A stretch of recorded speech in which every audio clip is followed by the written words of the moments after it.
So மனிதனுடைய ஆரம்பம் என்ன அப்படின்னு சொல்லும்போது, அல் குர்ஆன் அது தெளிவா விளக்குதுங்க. அல்லாஹ் வந்து ஆதம் அலைஹிஸ்ஸலாம படைச்சான். பிறகு அவங்கள்லேருந்து அவங்களுடைய சந்ததிகள் உருவாகுனாங்க. ஆனா இன்னைக்கு நவீன காலத்துல இருக்கக்கூடிய இந்த செக்யுலர் வேர்ல்ட்ல நெறைய வழிகேடான தியரீஸ் வந்துருச்சு. மனிதனுடைய ஆரம்பம் பற்றி பேசும்போது உளறுகிறார்கள் விஞ்ஞானிகள். ஸோ வந்து பிரிமிட்டிவ் சேவேஜரி தியரி என்று சொல்லுவாங்க. Primitive savagery theory.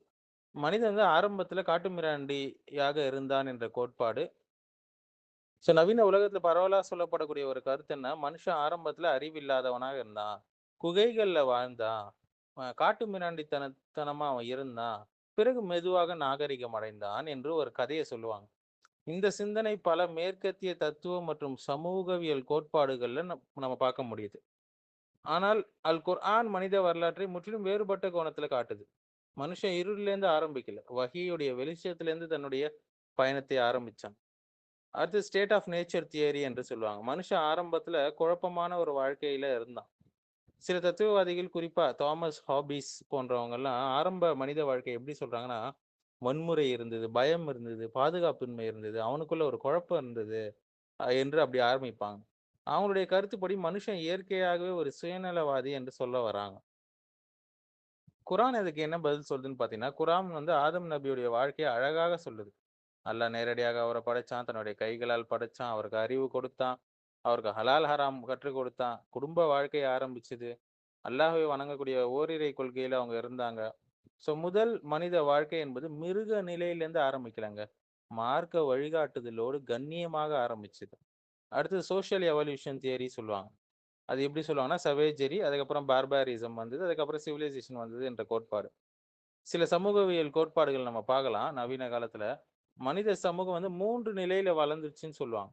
முதல் நிலை வந்து சவேஜரியா, அடுத்தது பார்பாரிசம், அடுத்தது சிவிலைசேஷன் சொல்லுவாங்க. அதாவது மனுஷன் ஆரம்பத்துல பிரிமிட்டிவ் சவேஜா இருந்தான். பிறகு மெதுவாக சிவிலைஸ்ட் ஆக ஆரம்பிச்சான். நாகரிகமா மாறுனான்னு சொல்லி.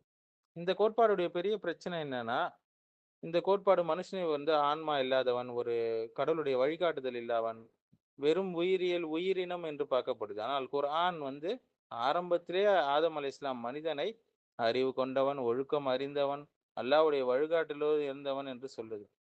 ஸோ அடுத்து எவல்யூஷனரி ஆந்த்ரோபாலஜி. மனுஷனை வெறும் மேம்பட்ட ஒரு மிருகமாக பார்க்கக்கூடிய இந்த சிந்தனை. இந்த சிந்தனையில மனுஷன் வந்து உயிர் பிழைப்புக்காக போராட்டம் நடத்தினான். காட்டு வாழ்வுல இருந்தான்னு சொல்லுவாங்க.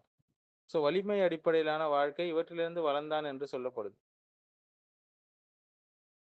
ஸோ இது ஒரு பிரிமிட்டிவ் அனிமல் பற்றிய வரலாறு கிடையாதுங்க. ஆதம் அலைஹிஸ்ஸலாமுடைய வரலாறு கௌரவிக்கப்பட்ட ஒரு மனிதனுடைய வரலாறு. அடுத்து religion as a human invention theory சொல்லுவாங்க. மதம் வந்து மனுஷன உருவாக்குச்சு என்ற கோட்பாடு. சிலர் என்ன சொல்லுவாங்க, மனுஷன் வந்து மழைய பார்த்து பயந்தான், நெருப்ப பார்த்து பயந்தான், இயற்கைய பார்த்து பயந்தான், அதுக்கப்புறம் மதத்தை உருவாக்குனான்னு சொல்லுவாங்க. கத கதையா சொல்லிட்டே இருப்பாங்க அவங்க. ஒருபோதும் இவங்ககிட்ட ஒரு உறுதியே இருக்காது. இவங்களும் குழம்பி மத்தவங்களையும் குழப்புவாங்க. ஸோ குரான் என்ன சொல்லுது? தௌஹீதுலேருந்து ஆரம்பிச்சாங்க ஆதம் அலைஹிஸ்ஸலாம் அவங்களுடைய வாழ்க்கையில. பிறகு தான் மனுஷன் ஷிர்க்ல விழுந்தான். அதாவது மதம் வந்து மனிதன் கற்பனை செஞ்ச ஒரு விஷயம் இல்ல. அல்லாஹ் கற்றுக் கொடுத்தது. அடுத்து materialist theory of human development சொல்லுவாங்க. மனிதன் பொருளாதார வளர்ச்சியால் மட்டும் முன்னேறினான் என்று சொல்லக்கூடிய கருத்து. சில சிந்தனைகள் வந்து மனித வரலாறு வந்து உணவு, வேலை, பொருளாதாரம் இவற்றால் மட்டும் தீர்மானிக்கப்பட்டது என்று சொல்லுது. ஸோ மனிதன் வந்து வெறும் சாப்பிட, சம்பாதிக்க, இனப்பெருக்கம் செய்ய படைக்கலங்க. ஒரு உயர்ந்த கோலுக்காக படைக்கப்பட்டிருக்கான். அல்லாஹ்வை அறியணும், அவனை வணங்கணும், பூமியில் பொறுப்போடு வாழ வேண்டும், பூமியில் ஒரு கலீஃபாவாக இருக்க வேண்டும். ஸோ ஆதம் அலைஹிஸ்ஸலாம் வரலாற்றில் நம்ம நாகரிகத்துடைய பல அடையாளங்கள் பார்க்கலாம். ஆதம் நபியுடைய குடும்பத்துல நாம என்ன பார்க்கிறோம்? திருமணம் பார்க்கிறோம். குடும்ப கட்டமைப்பு பார்க்கிறோம். அல்லாஹ்வை வணங்குதல் பார்க்கிறோம். ஒழுக்க கட்டுப்பாடு பார்க்கிறோம். தங்களுடைய உடலை மறைக்க ஆடைகளை அவங்க அணியிறாங்கன்னு பார்க்கிறோம். ஸோ முதல் மனித சமூகம் என்பது ஒரு பிரிமிட்டிவ் ஜங்கிள் சொசைட்டி கிடையாது. இந்த வழிகெட்ட விஞ்ஞானிகள் சொல்றது போல. ஸோ இன்னைக்கு மனுஷன் விண்வெளிக்கு போறான். செயற்கை நுண்ணறிவு ஏஐ உருவாக்கி இருக்கிறான். ஆனால் மனசுல அமைதி கிடையாது. குடும்ப அமைப்பு கிடையாது. தற்கொலை அதிகரிச்சுச்சு. தனிமை அதிகரிச்சுச்சு. உள்ளத்துல வெறுமை அதிகரிச்சுச்சு. இத்தனைக்கும் இவ்வளோ டெக்னாலஜியும் கையில இருந்து. ஸோ வந்து வெளியில நாகரிகம் வெகுவா வளர்ந்துச்சு. ஆனா உள்ளம் சிதைந்து விட்டது. ஸோ குரங்குலேருந்துலாம் மனுஷன் வரலங்க. அது எல்லாம் யார் சொல்லுவாங்கன்னா, குரங்கோடு தங்களுடைய சந்ததியை இணைத்துக் கொள்ளணும்னு நினைக்கிறவங்க சொல்லுவாங்க. எங்க மூதாதையர்லாம் குரங்குன்னு சொல்ல ஆசைப்படுறவங்க அப்படி சொல்லுவாங்க. ஸோ இந்த உலகத்துடைய பல கோட்பாடுகள் மனிதன் உருவானது வந்து ஒரு உயிரியல் விபத்து, ஒரு காட்டு உயிரினம் அவன். அவன் ஒரு சுயநல ஜீவன் அப்படின்லாம் போர்ட்ரே பண்ணுவாங்க. ஒரு இகழ்ந்து, ஒரு கண்ணியம் இல்லாமல்.